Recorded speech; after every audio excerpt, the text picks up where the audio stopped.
Hey, it's me, Destin. Welcome back to Smarter Every Day. You read the title of the video, didn't you? You know what's about to happen. Here's the deal though, I gotta explain it to you. This is not some dude trying to make an internet video. This is me trying to answer a question that I've wanted to know my entire life. What happens when a baseball goes past the speed of sound? And there's very specific reasons why I want to know this. This is a Smarter Everyday Baseball, by the way. More about that later. When I was a kid, I did a book report on this book, Nolan Ryan, Strikeout King. And I learned that in 1974, Nolan Ryan, while playing for the Angels, threw their first recorded baseball past 100 miles per hour. After learning about that pitch, every time I stepped onto the field, I thought about the ballistics of throwing a baseball through the air. When I went forward into school, I started learning about aerodynamics, and I realized there was math associated with all this stuff, and I started to learn these equations, and I fell in love with the mechanics of how things fly through the air, to the point where, as a part of my job as a developmental weapons tester, I developed a pretty intimate relationship with air cannons. This is me in a German air cannon. Anyway, here's the deal. If you were to draw a Venn diagram of everything I love, aerodynamics, baseball, air cannons, right in the center of all that, supersonic baseball cannons. So today's video had to happen. For me, I have to know what happens when a baseball goes past the speed of sound. Like, does the cover rip off because of the shock wave? What exactly happens when this thing goes Mach 1? Let's go learn and get smarter every day. In an earlier episode of Smarter Every Day, we made a golf ball air cannon. We put a golf ball in there, pressurized one side, and put tape over the end. We used a vacuum pump to pull a vacuum inside of a barrel. When we release that pressure, the golf ball will accelerate down the barrel, rupture the tape, and exit at an incredible velocity.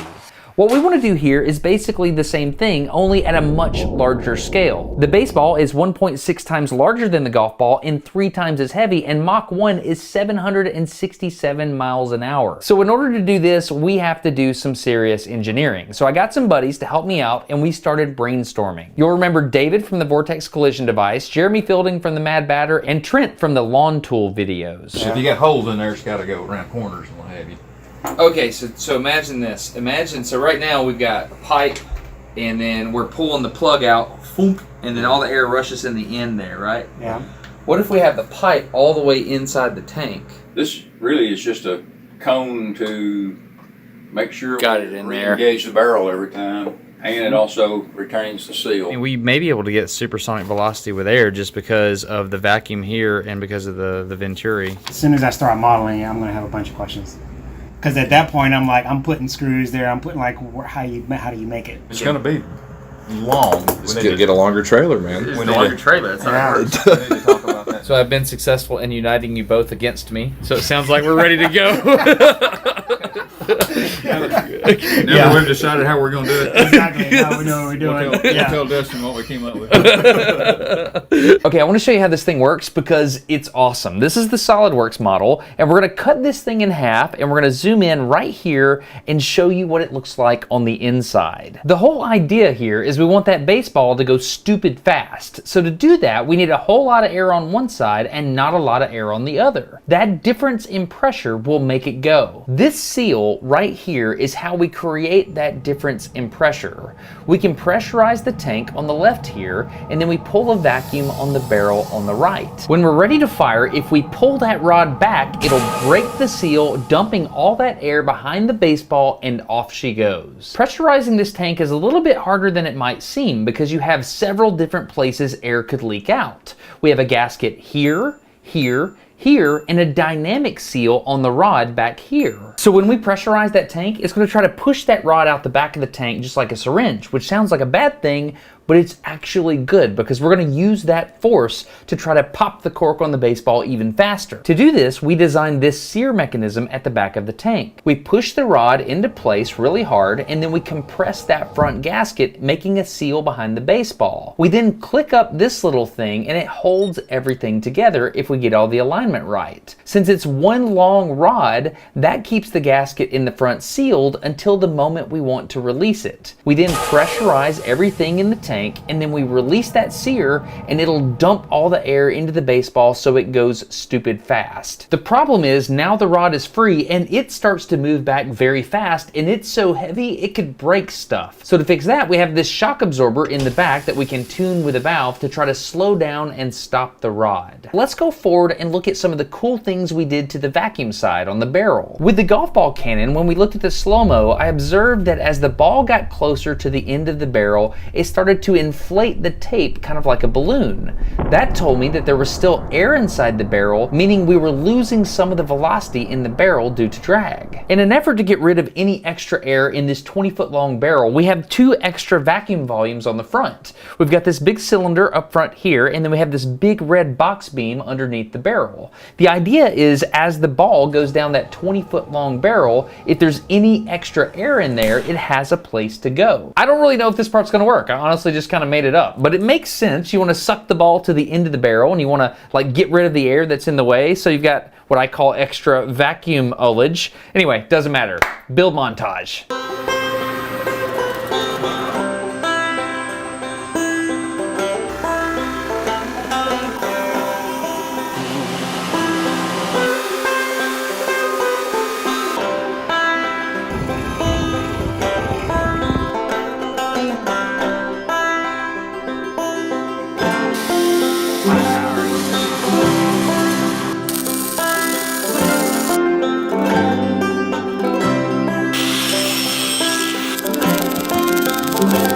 Since the dawn of blacksmithing, the relationship between welders and engineers has been contentious. Wouldn't you say?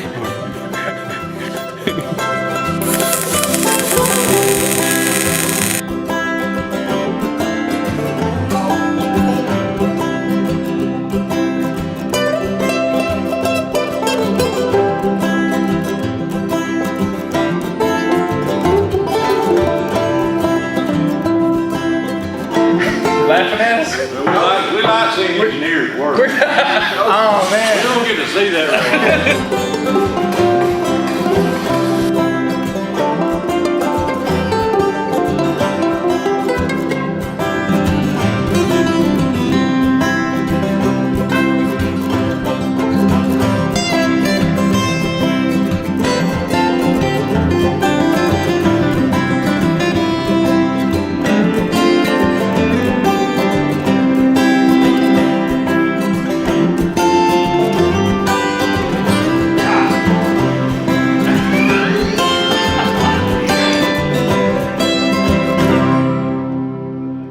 Okay, moment of truth. We're gonna pressurize this thing. The question here is, we've got that rod running all the way through. Does the pressure seal off right here where that plug is? And also, do our seals back here work? What do you think, 300 PSI? Yeah, that sounds like a good test. It is time. The moment we've been waiting for. Oh my goodness, look at that. Oh, dude. Oh, it's moving now. Oh, dude. What hath we wrought? Going up. Oh my God. Oh, dude. This is insane, man. This is insane. Oh, golly, guys. Okay, here we go. Mark 1 Supersonic baseball cannon. Take 1. Baseball's loaded. Goggle up, guys. Science is about to happen. Here we go. It appears to be holding. All right, so first shot, 300 PSI. It's definitely quiet. I don't hear anything up here. No leaking? Yeah. You guys ready? 3, 2, 1. Oh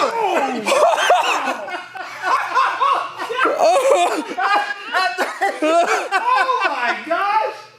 Oh my goodness. I think we need to paint this thing, and we need to get out in a more scientific environment and probably get the high-speed camera out and see what's going on. But this is nuts. Okay, we have the thing built. We have all of the baseballs ordered. That is a ton of baseballs. They're really cool, by the way. They have a Smarter Everyday logo on one side and the Rocket City Trash Pandas on the other. More about that later. There's a way you can actually get one of these baseballs. Anyway, now that we built it, we have to control it. This is what we want to do. We want to make a controller for the whole thing. We need gauges all in one location so we can monitor the chamber pressure. We also need to know the vacuum pressure in the barrel itself. We need to have all of this information in one location so that when it comes time to hit the big red button and send this baseball at supersonic velocities, we'll have it all right there in one spot. So we painted the cannon, we did some low pressure testing, which I'm sure the neighbors blamed on Redstone Arsenal nearby, and I dubbed it the Mark I Supersonic Baseball Cannon. Today is the day. We're gonna shoot the first baseball in a relatively controlled environment. So the goal for today is just to see if we can get above the speed of sound in one shot with nitrogen. I doubt we can. This is Trent setting up Schlieren here. We got this mirror, and we're just gonna see if we can see the shockwave go across and the shadow graph of the baseball. We're shooting with nitrogen. The reason we're shooting with nitrogen is the molecular weight's around 28. Jeremy's excited. Are you excited? Definitely excited. We are excited. We're gonna be shooting with nitrogen because the speed of sound in nitrogen is higher than the speed of sound in air. Interestingly, I learned this, the speed of sound in humid air is higher than dry air. Anyway, what I'm gonna do is, because we're gonna be pressurizing that thing really high, we're gonna be setting this thing up as a place to get behind when we are getting up ready to shoot. I gotta focus on what I'm doing. Can you spin this at a 45 the other way? Orthogonal to the gun, coming down. If that thing blows up, we don't want Destin and Jeremy's soup back here. Absolutely. All right, so let's get ready for the shot. We are using a single light source for our Schlieren setup. So that's a fiber optic light. The fiber optic light goes and bounces off the mirror, comes back. We're cutting the light with that razor right there. It's hard to see because I was in the way. Trent, do you mind getting the matches? But what happens is, if you look here at our Schlieren setup, Trent's gonna light the matches right there. You should see a double, yeah, hold it up just a little bit. There you go. See the double match? That's because there's a shadow going across the match and then coming back through the match. So let's talk through what we're about to see. There's some stuff going on here. So back when Nolan Ryan used to pitch, they would measure the speed of the pitch at the plate. Now they measure the speed of the pitch at the hand. This is important because I don't think what we're about to do is going to be supersonic. This is day one. We're ringing everything out. I'm going to come out here and fiddle in the field for however many weeks it takes to get the exact shot I'm looking for, which is a shockwave over the baseball. So what I think is going to happen is we've got the baseball as it exits here. I think it's going to exit supersonic just because of the speed of sound in nitrogen. But this shockwave is going to come out, and the baseball at some point is going to outrun. It's going to be transonic in this region. My hypothesis is that the baseball will be subsonic when it passes the mirror, and we won't get the supersonic shot today. It might be supersonic, but we won't see it. So this thing, the math says we can be rated up to 1,000 PSI. We're gonna go to 750 PSI. We've got a big, thick, real big, thick shield over there. Let's go look at it real quick. So here you go, 2 1-inch thick sheets of steel. That is a massive target. Let's get a baseball. It's time. It is time. Okay, we're about to go through the safety checklist, which is right here. This is what the control panel looks like. We tried to make it as straightforward as possible. We're gonna add gas here. We're gonna do the first shot at 750 PSI, which is the highest pressure we've ever pressurized this thing to. If you know anything about pressure vessels, we're gonna be behind this steel, right? Absolutely. Okay, so here we go. Ready for loading procedures. Ramrod. There we go. Is your heart beating fast? It is. You're excited too. It doesn't feel right to be this excited about a thing. Confirm all clear of the trailer. Clear. Switch tank to vent ready. Oh man, you ready? I'm ready. Okay. Okay, so the tank is capable of holding pressure now. So we're pulling the vacuum now. My heart's not beating quite as fast as yours. It's had a chance to calm down. Okay. All right. So an absolute vacuum is negative 14.7 PSI. If we can get somewhere below 13, we're good. About to pressurize here by adding gas. All right, tank is pressurizing. Nobody get outside the steel right now. That is a lot of volume, so we're gonna be holding this for quite a while. This is tickling all of the brain parts that need to be tickled. Yes. We got baseball, we've got oh, golly, we've got ideal gas law, we've got aerodynamics, we have mechanics, we have mechanical design. I get to push a button and loud things happen. You get to push a button underneath the red cover sway. All right, here we go. 180 PSI. We're at minus 13.9 on the vacuum. There will be a significant sonic boom. I'm scared. I'm a little tingly. We're at not quite 300 PSI. Dude, we have a really good vacuum right now. 540 PSI. We're losing our vacuum. Hey, we're losing our vacuum. Do you want to shoot? Here we go. Get ready? Ready? 3, 2, 1.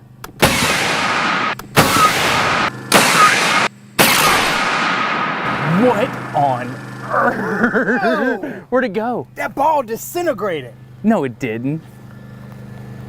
I think it hit the. It did hit the back. It did. Oh, get the. Hold on, tank is safe. Tank is safe. Okay. That ball is shredded, man. Oh wait, you can see the seams. That's fantastic. Okay, so at some point we're gonna get that high speed. Oh man. Okay, cool. Let's go do science. I don't think that one's gonna be supersonic. Okay, here we go. Moment of truth. I gotta admit, when I first saw this, it was genuinely hard to believe my eyes.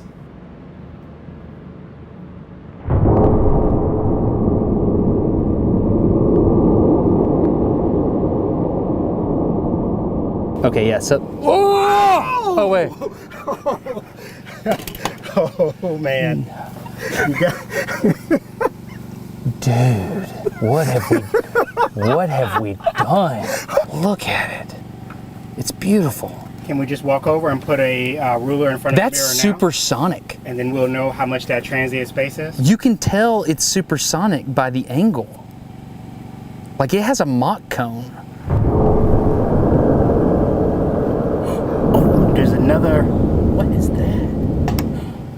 Is it closing behind it? You got something funky going on. Wow. I have no idea what we've done. We need to measure, we need to figure out that velocity. So do you have something we can calibrate? Yeah, absolutely. 0.014. Okay, now this is rough. Okay, that's it. Now, 1,050 miles an hour. 1,050 miles an hour. Where's my phone? Mach 1.38. I'm legitimately having problems functioning correctly. It seems too fast. Like this is just imagery and math. That's all this is. We're gonna make sure that we actually did go supersonic because the shockwave was detached from the nose of the baseballs on Schlieren. So we got a stop here and a stop here. They're 12 foot apart. We've got the camera right there, so as the baseball goes across, not only can we get velocity this time, we've got a really good pixel calibration and we'll be able to get the drag coefficient of the baseball. 530 PSI, about -4 on the vacuum. Okay, here we go. 5, 4, 3, 2, 1. Golly. Okay, the indisputable two-stick method. Velocity is equal to distance divided by time. The time to the first stick is 29 milliseconds. And remember, this is happening fast. We're recording at 28,500 frames per second. The time to the second stick is 36.8 milliseconds. Subtract those two and divide, that gives us 1,538 feet per second, which is basically 1,050 miles per hour. Adjust for altitude and temperature and... Yeah, hey, it's supersonic. Yeah. That was Mach 1.35. What? I mean, that's just measured straight up with poles. Okay, we have a supersonic baseball cannon. It is verified. Ready? 3, 2, 1, fire.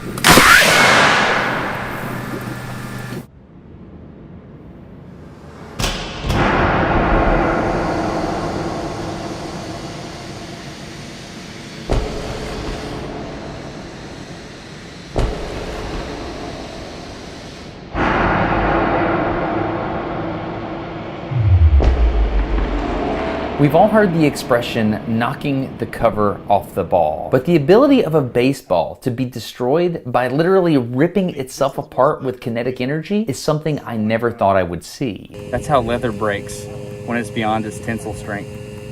After several shots, we realized the cannon was extremely consistent with its targeting, so I decided to put the high-speed camera in a little bit of danger in hopes of seeing something amazing. We ordered a set of official Major League Baseball so we could begin to understand what would happen if an MLB fastball traveling at over 1,000 miles an hour were to hit something. Okay, you ready? 3, 2, 1, fire. Trigger? It didn't go over, but it definitely blew the camera. Okay. Even though I thought I knew what this would look like up close, I was totally blown away by what I saw.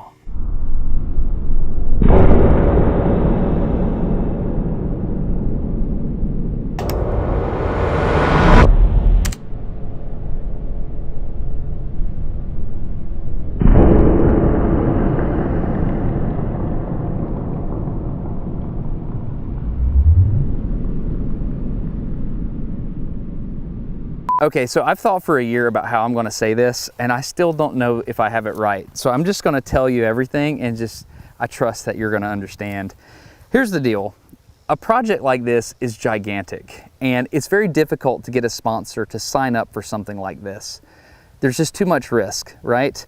However, back in the day, I had a crazy idea, and I was able to convince my wife. And so the crazy idea is, what if I get a baseball with the Smarter Everyday logo on it, and I mail it to everyone who supports on Patreon, literally everyone who supports Smarter Everyday on Patreon, and maybe over time we can get enough support on Patreon to offset something this large, and hopefully we don't have to worry about schedules, and you're smart, you know how the internet works. But there was a problem. I didn't have that many baseballs, and I didn't have a way of getting that many baseballs, which is why I reached out to the new minor league baseball team in town, the Rocket City Trash Pandas, which I think we will agree is the best minor league baseball team name in the history of minor league baseball teams. And I said, hey, Trash Pandas, here's the deal. I would like to do this crazy supersonic baseball cannon. Would you consider helping me get baseballs? And they said, yes, just tell people about the Trash Pandas. You know, our first season's coming up. We're really excited about it. Well, they didn't get to play their first season. So the Trash Pandas really need people to know about the Trash Pandas right now. They have great shirts and stuff like that. I'm sure they would love the support. They helped me make these baseballs. And over several months, like 4 months, I signed all these baseballs. You understand what I'm trying to do here. I'm trying to break free of a calendar/schedule-based model for why and how I can make videos. This is what I want to do. I want to make the most amazing video at any given time that my mind can come up with, free from obligation. And Patreon would help me do that. If you would please consider signing up for Patreon at patreon.com/SmarterEveryday, that will enable me to be free, to do whatever my mind wants to do. My goal with Smarter Every Day is to change the world for good, whether it be making a student curious, making somebody want to excel beyond what they think they can do, or just straight up helping people in ways that they don't see coming. So that's what I like to do with Smarter Every Day. I can promise you that any support you give to Smarter Every Day will go to good in the world. All that being said, please consider subscribing to Smarter Every Day on Patreon. I would greatly appreciate that, and I will send you this baseball. If you are a patron already, I need to know your address because I need to send you your baseball because I have it, I signed it. I just don't have your address in the system. So if you already support Smarter Every Day on Patreon, please do that. Patreon.com/SmarterEveryday. Big thanks to the Trash Pandas for helping me do this. They're really great people. I want to see them succeed. They're an affiliate of the Angels.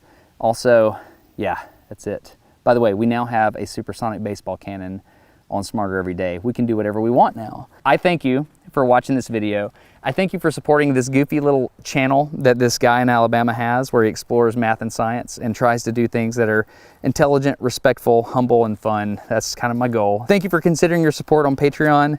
Also, thank you for considering subscribing. I'm Destin. I'm grateful to you. You get smarter every day. Have a good one. Bye.